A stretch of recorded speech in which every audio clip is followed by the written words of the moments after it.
Welcome to the Point. We hear the phrase sometimes, the country has gone woke, the corporation is now woke, that church has gone woke, the government is woke. He is a woke candidate running for office. We hear much about woke or wokeness, but what is it? Some understand woke as virtuous, while others see it as destructive and evil.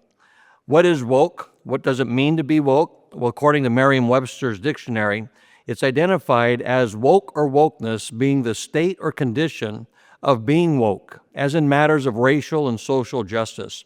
The term woke or wokeism first appeared in 2011. The term initially referred to being awakened to racial injustice and a commitment to bringing correction to that injustice.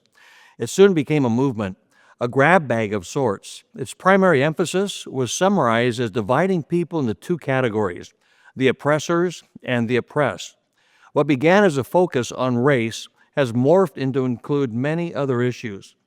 According to wokeness, people are indiscriminately assigned to these determined categories of oppressors and oppressed merely by skin color, social or civil position, sexual orientation, marital status, one's socioeconomic status, or whatever else will serve the agenda of the progressive leftist elites. Many of us have heard of critical race theory, or CRT. The foundational realities of CRT carry through the woke agenda.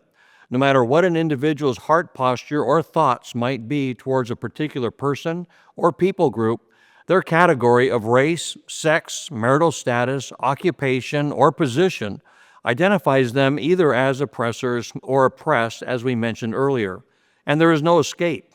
An example would be, if you are white, you are automatically an oppressor, whether you ever oppressed anyone in your life, while if you're colored in skin, you are the oppressed.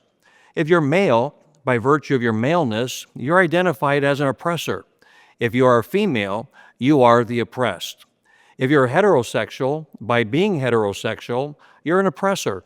And if you're other than a heterosexual, you are oppressed. If you serve in law enforcement, you are an oppressor. Whereas if you're a criminal, you are oppressed and the victim. So to be woke is to become aware of all real or perceived injustices and commit to the cause of righting the perceived wrongs or even actual wrongs. Out of this movement has emerged what we now know as identity politics. It has generated division and animosity in our culture, pitting one people group against other people groups.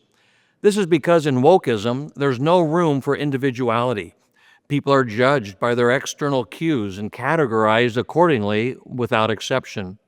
From a biblical worldview, what are we to think of wokeism? At the heart of the Christian faith is the belief that the authority of the Bible is our ultimate authority. Christians are to hold that the Scriptures are complete and final for faith and practice in the Christian life. Fully devoted followers of Jesus believe the Bible is God's inspired word and contains the ultimate truth about reality and every situation in life. Therefore, Christians with a biblical worldview are not to embrace an ideology or a belief system that contradicts the teachings of the Scripture. Biblically based believers in Jesus take issue with the moral relativism and the secular humanism that underpin woke ideology.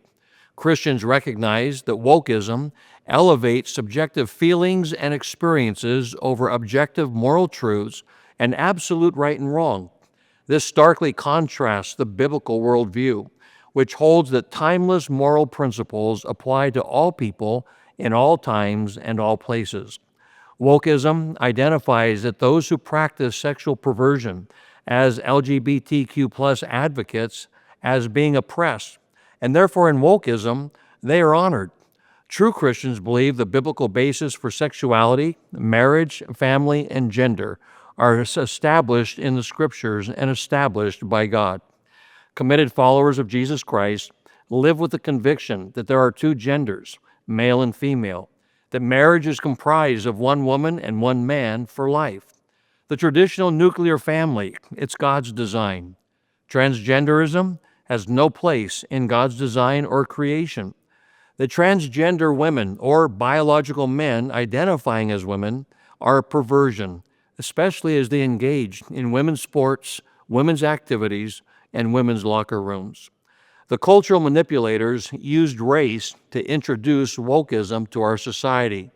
They have now postured sexual perversion as a civil injustice instead of a moral perversion. Therefore, now all things sexually perverted are honored with special dispensations, flags, holidays, and privileges.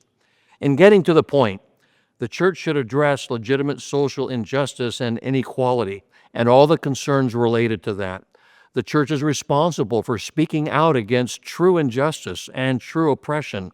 It is not to be tolerated. Yet as Christians, we must be careful not to passively or actively adopt or incorporate the woke ideology.